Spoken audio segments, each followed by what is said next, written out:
آج کا پوچھا گیا سوال یہ ہے کہ پرفیوم کی تاریخ کتنی پرانی ہے؟ تو اس کا جواب یہ ہے کہ پودوں کے تیل دار اجزاء اور ان سے مشابہہ تالیفی مرکبات سے بنائی گئی خوشبو کو پرفیوم کہا جاتا ہے۔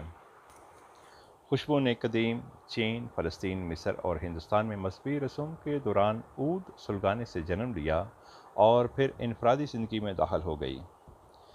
پہل اہل یونان نے پھولوں سے خوشبودار تیل الگ کیے اور انہیں بکثرت استعمال کرتے رہے۔ رومن بھی اسے بامقدار وافر استعمال کرتے تھے۔ رومیوں کو زوال آیا تو دیگر ہنر کی طرح خوشبو سازی کا ہنر بھی یورپ میں معدوم ہو گیا۔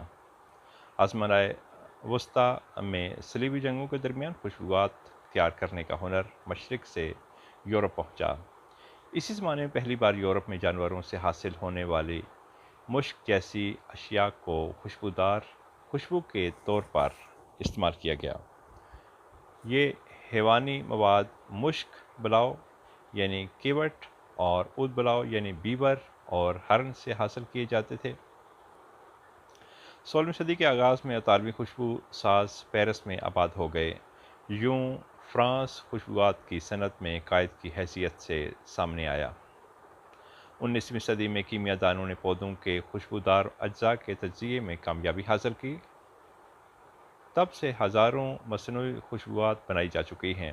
ان میں سے کچھ قدرتی خوشبوات کی نکالی ہیں اور کچھ نئی بھی ہیں۔ آج کل دستیاب زیادہ تر پرفیوم قدرتی اور مصنوعی خوشبوات کے مزاج سے بنائے جاتے ہیں۔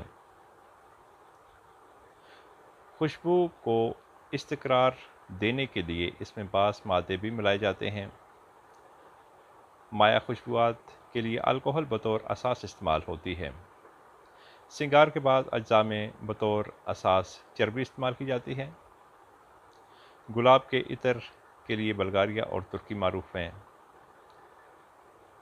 جرینیم کی خوشبو الجیریا میں تیار ہوتی ہے۔